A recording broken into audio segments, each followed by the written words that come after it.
제14장.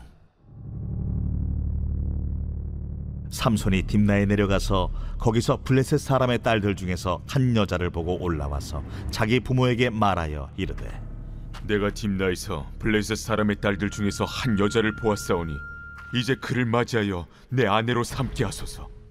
그의 부모가 그에게 이르되, 내 형제들의 딸들 중에나 내 백성 중에 어찌 여자가 없어서 내가 할례받지 아니한 블레셋 사람에게 가서 아내를 맞으려 하느냐? 삼손이 그의 아버지에게 이르되, 내가 그 여자를 좋아하오니 나를 위하여 그 여자를 데려오소서. 그때에 블레셋 사람이 이스라엘을 다스린 까닭에 삼손이 틈을 타서 블레셋 사람을 치려 함이었으나 그의 부모는 이 일이 여호와께로부터 나온 것인 줄은 알지 못하였더라. 삼손이 그의 부모와 함께 딥나에 내려가 딥나의 포도원에 이른즉 젊은 사자가 그를 보고 소리 지르는지라. 여호와의 영이 삼손에게 강하게 임하니 그가 손에 아무것도 없이 그 사자를 염소 새끼를 찢는 것 같이 찢었으나 그는 자기가 행한 일을 부모에게 알리지 아니하였더라. 그가 내려가서 그 여자와 말하니 그 여자가 삼손의 눈에 들었더라. 얼마 후에 삼손이 그 여자를 맞이하려고 다시 가다가 돌이켜 그 사자의 주검을 본즉 사자의 몸에 벌떼와 꿀이 있는지라. 손으로 그 꿀을 떠서 걸어가며 먹고 그의 부모에게 이르러 그들에게 그것을 들여서 먹게 하였으나 그 꿀을 사자의 몸에서 떠왔다고는 알리지 아니하였더라. 삼손의 아버지가 여자에게로 내려가매 삼손이 거기서 잔치를 베풀었으니 청년들은 이렇게 행하는 풍속이 있음이더라. 무리가 삼손을 보고 30명을 데려와서 친구를 삼아 그와 함께하게 한지라. 삼손이 그들에게 이르되, 이제 내가 너희에게 수수께끼를 내리니 잔치하는 이래 동안에 너희가 그것을 풀어 내게 말하면 내가 배옷 30벌과 겉옷 30벌을 너희에게 주리라. 그러나 그것을 능히 내게 말하지 못하면 너희가 내게 배옷 30벌과 겉옷 30벌을 줄지니라. 하니 그들이 이르되, 내가 수수께끼를 내면 우리가 그것을 들으리라. 삼손이 그들에게 이르되, 먹는 자에게서 먹는 것이 나오고 강한 자에게서 단 것이 나왔느니라. 그들이 사흘이 되도록 수수께끼를 풀지 못하였더라. 일곱째 날에 이르러 그들이 삼손의 아내에게 이르되, 너는 내 남편을 꾀어 그 수수께끼를 우리에게 알려달라 하라. 그렇지 아니하면 너와 내 아버지의 집을 불사르리라. 너희가 우리의 소유를 빼앗고자 하여 우리를 청한 것이 아니냐? 그렇지 아니하냐? 하니 삼손의 아내가 그의 앞에서 울며 이르되, 당신이 나를 미워할 뿐이요 사랑하지 아니하는도다. 우리 민족에게 수수께끼를 말하고 그 뜻을 내게 알려주지 아니하도다 하는지라. 삼손이 그에게 이르되, 보라, 내가 그것을 나의 부모에게도 알려주지 아니하였거든 어찌 그대에게 알게 하리요?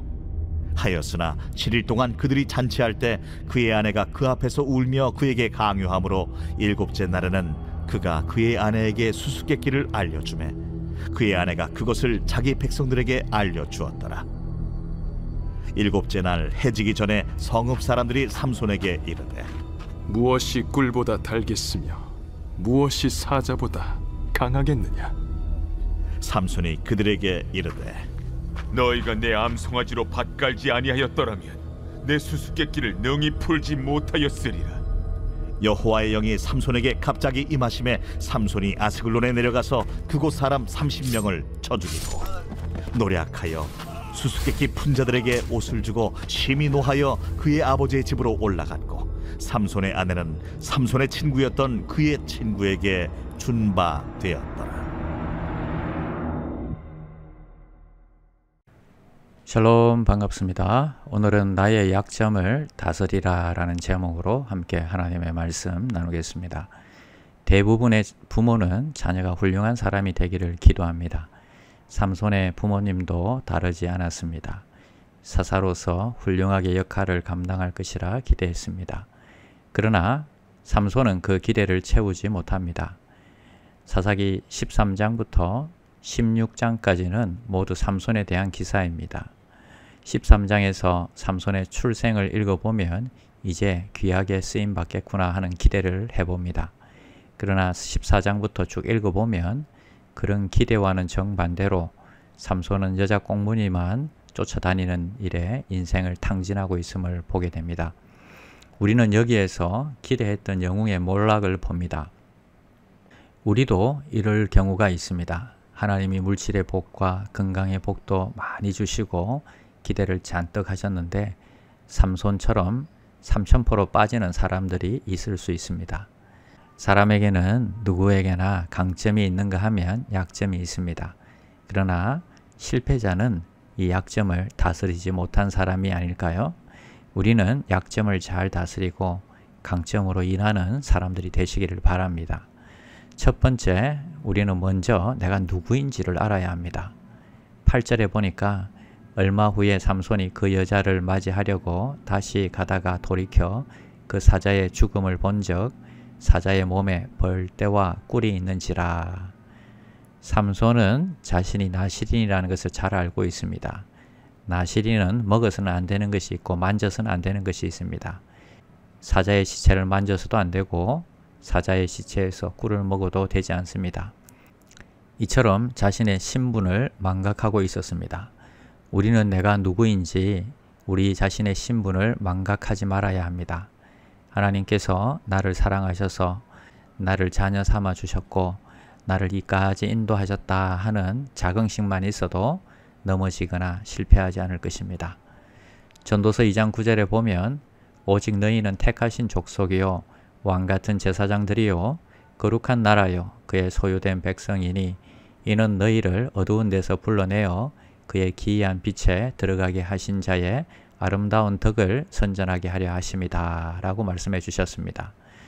전도서 6장 19절에도 보면 너희 몸은 너희가 하나님께로부터 받은 바 너희 가운데 계신 성령의 전인 줄 알지 못하느냐 너희는 너희 것이 아니라 라고 말씀했습니다.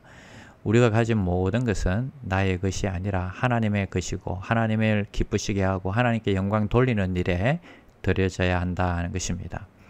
우리가 하나님의 자녀이기 때문에 우리는 늘 말씀을 가까이 하고 예배의 자리와 은혜의 자리에 있으면 우리의 삶에 잎사귀가 마르지 않고 열매들이 풍성하게 맺혀질 것을 믿으시기를 바랍니다.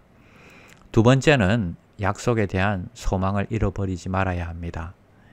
사사기 14장 1절에 보니까 삼손이 딥나에 내려가서 거기서 블레셋 사람의 딸들 중에서 한 여자를 보고 원래 삼손은 성령으로 시작한 사람이었습니다. 그런데 지금 성령을 바라보고 있는 것이 아니라 블레셋 사람의 딸을 한 여자를 바라보고 있는 것을 봅니다.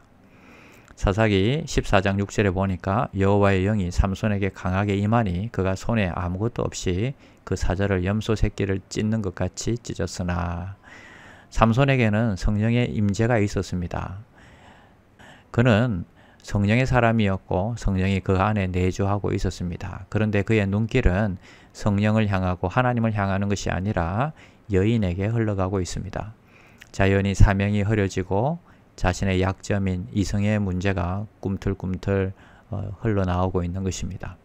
처음에는 믿음으로 시작합니다. 성령으로 시작합니다. 목적도 있다고 합니다. 그런데 삶의 분주함과 피곤함으로 지친 삶 속에서 사명을 잊어버리거나 예전의 모습과 같이 연약함이 드러나기도 합니다. 우리는 날마다 성령 충만함으로 기도함으로 사명을 바라보고 달려가는 귀한 종들이 되어야 하겠습니다. 사명이 흐려지면 여자가 보이고 돈이 보이고 명예가 보입니다. 사명에 붙잡혀서 오늘도 살아가는 귀한 종들이 되시기를 축원합니다. 기도하겠습니다. 하나님 감사합니다. 우리가 예수님의 제자임을 잊지 않게 하여 주시옵소서. 하나님의 종임을 잊지 않게 하여 주시옵소서. 우리를 향한 사명과 소망을 잊지 않게 하여 주시옵소서. 오늘도 승리하는 하루가 되게 하여 주시옵소서. 예수님의 이름으로 기도드립니다. 아멘. 1. 오심 기도. 하루 5번 마음을 다해 드리는 기도. 나는 죽었습니다. 제가 주인이 아니고 예수님이 저의 주인이십니다. 예수님은 십자가에서 죽으시고 부활하셨습니다. 부활하신 예수님을 가슴으로 만나서 따라가며 간증합니다. 사랑하는 가족과 함께 영광스러운 승리를 노래합니다.